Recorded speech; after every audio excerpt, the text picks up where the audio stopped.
अस्सलाम वालेकुम वरहमतुल्लाहि वबरकातुहू। जी प्यार दोस्तों, मैं तो मोहम्मद बंगवार जी प्यार अॼु असां तव्हांखे ॿुधाईंदा ज़ारनी बारे में जेको अच्छा ज़ारनी में जेको आज़म मंगल जेको आहे रबन जो शादी कॾहिं थींदो हिन बाबति असां तव्हांखे ॿुधाईंदा दोस्तों। जेकॾहिं तव्हां असांजे चैनल खे अञा सब्सक्राइब न करे महिरबानी करे सभ खां पहिरियों असांजे चैनल खे सब्सक्राइब कंदा। प्यार दोस्तों, जीअं जेको आहे रबन जो शादी जेको आहे तमामु जल्द तव्हांखे ॾिसणु वटां मिलंदो। मीरा ऐं रबन जो जेको आहे त हाणे तमामु जल्द तव्हांखे ॾिसणु वटां मिलंदो। मतिलबु त 27 या 26 या 28 किस्तनि में जे अंदरि या आख़िरी 3 किस्तनि जे अंदरि ठीकु आहे दोस्तों हिननि ॿिन्हिनि जी शादी थी वेंदी। जेको आहे त मजू सतार लाड़ जो उहो मतिलबु जेको आहे त चवंदो उहो मतिलबु साड़ करे थो हिननि जी शादी थियण जे लाइ मतिलबु उहो चाहे थो हिननि जी शादी न थिए। बहरहाल जेको आहे उहो ईअं ई चवंदो आहे त ॾिसां थो कीअं रबन वारा जेको आहे ॾही वठी मुंहिंजे दर ते अचनि था। मतिलबु हेॾा कुझु ॻाल्हियूं करे थो। पर दोस्तों मां तव्हांखे ॿुधाईंदुमि जेको आहे रबन जो शादी जेको आहे तमामु जल्द थींदो।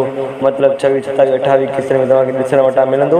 पर दोस्तों इहो जेको आहे तमामु जल्द जेको आहे तव्हांखे ॾिसणु वटां मिलंदो।